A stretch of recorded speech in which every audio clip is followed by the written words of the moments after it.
Hello guys. So ఇప్పుడు ఈ వీడియోలో మనము classification of history and basis of tool మేకింగ్ని బేస్ చేసుకొని హిస్టరీని ఎట్లా క్లాసిఫై చేస్తారో చూద్దాము. సో మన టాపిక్ ఏంటి? Classification of history and basis of tool making. Okay, so ఇందులో ఫస్ట్ క్లాసిఫికేషన్ ఏంటంటే స్టోన్ ఏజ్ అని అంటారు. రాతి యుగం.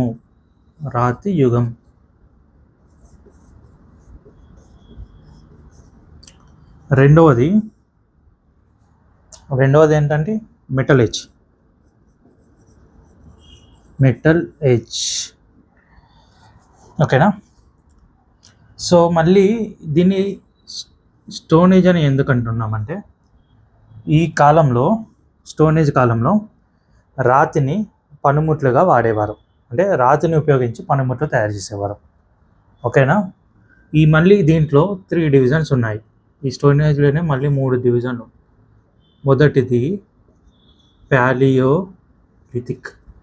ప్యాలియోలిథిక్ ఏజ్, అంటే పాత రాతి యుగం అని అంటారు. ఓకేనా?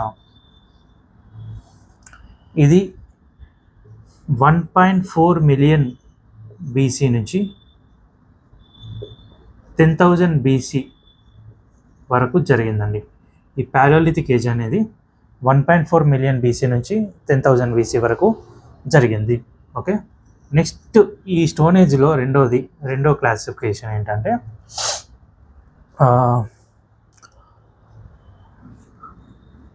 మీసోలిథిక్ అని పిలుస్తుంటారు. రెండో క్లాసిఫికేషన్ వచ్చేసి మీసోలిథిక్ ఏజ్. దీనినే మైక్రోలిథిక్ అని కూడా అంటారు. అసలు లిథిక్ అంటే అర్థం ఏంటి? యాక్చువల్గా లిథిక్ అంటే స్టోన్ అని అర్థం. లిథిక్ అంటే స్టోన్, మరి మైక్రో అంటే చిన్న సైజు, స్మాల్ సైజ్ స్టోన్స్. ఓకేనా? ఎందుకు మైక్రోలిథ్స్ అని పిలుస్తున్నారంటే, ప్లాస్టోసిన్ ఫేస్లో ఉపయోగించిన రాళ్ళు మైక్రోలిత్ ఫేస్కి వచ్చేసరికి చిన్న సైజుగా మారడం జరిగినాయి. అంటే ఈ సైజులో ఉపయోగించే పనిముట్లు అనేటివి పెద్ద సైజులో ఉండేవి. అంటే ప్యాలియోలిథిక్ ఏజ్లో ఉపయోగించే పనిముట్లు పెద్ద సైజులో ఉండేవి. మీసోలిథ్ కాలంకి వచ్చేసరికి వాటి సైజును తగ్గించి వాటిని షార్ప్గా చేసి కర్రలకు అమర్చి ఈటలు కానీ విల్లంబులు కానీ వేరే ఇతరత్ర టూల్స్గా వాడేవారు. ఇది ఎప్పటి నుంచి ఎప్పటి వరకు ఉందంటే 10,000 బీసీ నుంచి 6,000 బీసీ వరకు ఈ పీరియడ్ అనేది జరిగింది. ఓకే, నెక్స్ట్ మూడవది ఏంటంటే మూడవ sub classification in the stone age. ఈ స్టోన్ ఏజ్లో మూడవ సబ్ క్లాసిఫికేషన్ ఏంటంటే నియోలిథిక్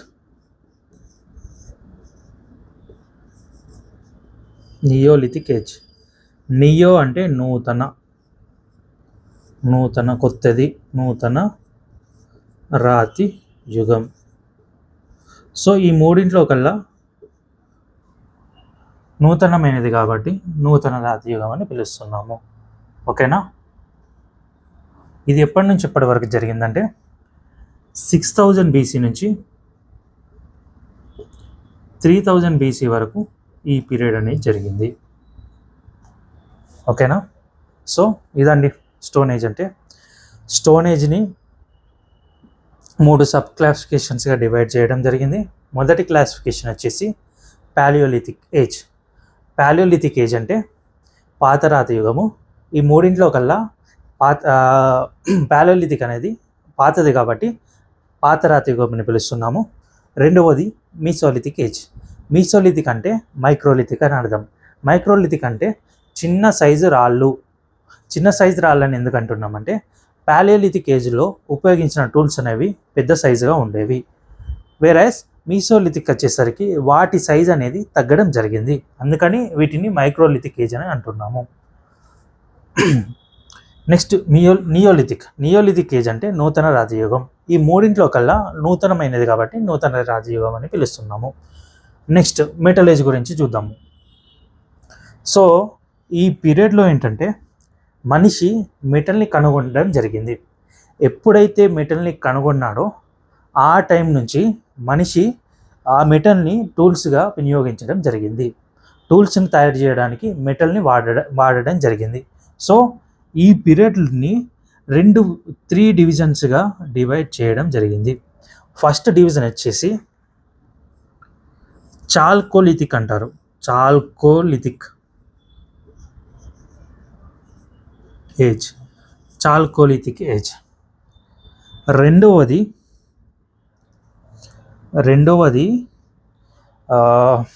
బ్రాంజ్ ఏజ్ అని పిలుస్తున్నారు.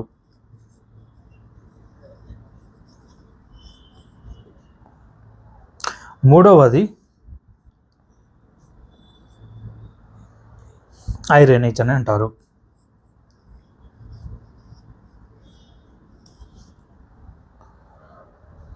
సో చాల్కో అంటే అర్థం ఏంటంటే కాపర్ మెటల్. సో ఓకేనా, కాపర్ని చాల్కో అని పిలుస్తున్నాము. ఓకే, సో ఈ టైంలో ఏంటంటే ఇది ఏ టైం నుంచి ఏ టైం వరకు జరిగిందంటే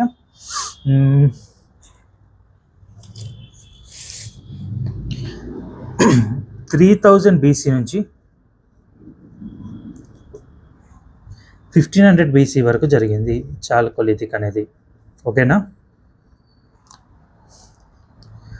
సో ఈ పీరియడ్లో ఏంటంటే కాపర్ని మొట్టమొదటిసారిగా మనిషి కనుగొనడం జరిగింది.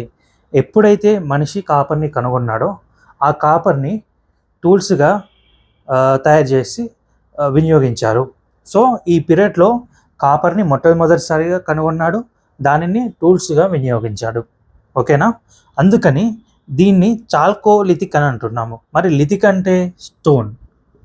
మరి దీన్ని కూడా స్టోన్ ఏజ్ అని ఎందుకు అంటున్నామంటే కొన్ని ప్రాంతాల్లో కాపర్ వినియోగంలో ఉన్నప్పటికీ మరికొన్ని ప్రాంతాల్లో కాపర్ అనేది వినియోగంలో లేదు. కేవలం ఆ స్టోన్ని మాత్రమే వాడేవారు. అంటే కొన్ని ప్రాంతాల్లో కాపర్ని వినియోగిస్తున్నారు, ఇంకొన్ని ప్రాంతాల్లో స్టోన్ని వినియోగిస్తూ వెనుకబడి ఉన్నారు. కాబట్టి ఈ పీరియడ్ని చాల్కోలిథిక్ ఏజ్ అని అంటారు. ఓకే, నెక్స్ట్ వచ్చేసి బ్రాంజ్ ఏజ్. ఈ బ్రాంజ్ ఏజ్ అంటే 2500 to 1200 BC.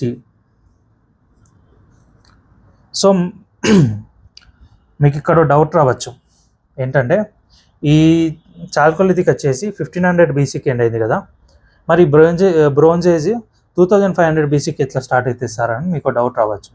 దాని అర్థం ఏంటంటే కొన్ని ప్రదేశాల్లో చాల్కోలిథిక్ ఏజ్ ఉంటే కొన్ని ప్రదేశాల్లో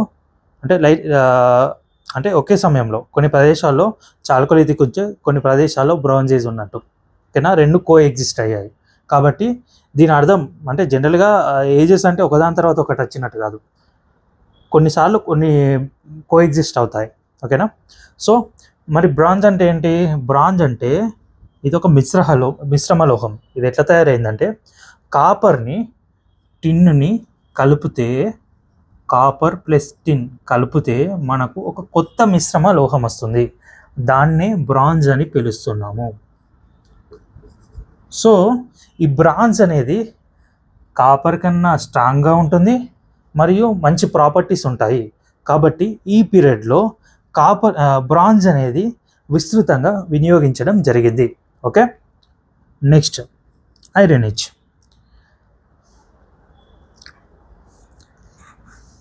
సో ఈ పీరియడ్లో ఏంటంటే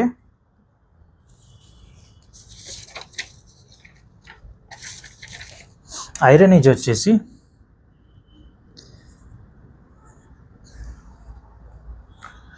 1700 BC టు ప్రజెంట్ అని అంటాము.